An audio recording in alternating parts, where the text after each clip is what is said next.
అండి. నేను మీ కావ్య రంజిత్ గౌడ్. ఈ రోజుకి నా చిన్ని కన్నయ్య పుట్టి 2 ఇయర్స్ అయితే అవుతుంది. చూస్తుండగానే కాలం అలా గడిచిపోయింది. ఫస్ట్ బర్త్‌డే అయితే బాగా చేశాము. సెకండ్ బర్త్‌డే ఇలా చేయాలి, అలా చేయాలని పెద్దగా ప్లాన్స్ అయితే ఏం లేవు. బికాస్ బావకైతే లీవ్ అయితే లేదు. ఇంట్లోనే సింపుల్‌గా చేద్దాం అనుకున్నాము.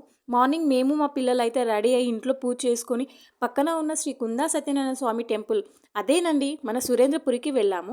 అక్కడ శ్రీ పంచముఖ హనుమాన్, అలాగే పంచముఖ శివుడు, అలాగే వెంకటేశ్వర స్వామి కొలువుతీరి ఉన్నారు. అర్చన చేయించి అయ్యగారిచే ఆశీర్వచనం చేయించాము. అంతే అండి. ఇలా సింపుల్గా మార్నింగ్ రొటీన్ అయితే అయిపోయింది.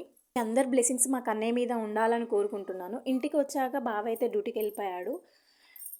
కన్నయ్యని ఫొటోస్ దింపుదామంటే ఫొటోస్కి అస్సలే సపోర్ట్ చేయలేదు. చాలా పోజ్ కొట్టిండు. మా ఎలాగో కష్టపడి కొన్ని ఫొటోస్ అయితే దించాను. పింక్ డ్రెస్లో కన్నయ్య ఎలా ఉన్నాడో కామెంట్ చేయండి. అలాగే మన ఛానల్ని ఫస్ట్ చూస్తున్న వాళ్ళు ప్లీజ్ లైక్ అండ్ సబ్స్క్రైబ్.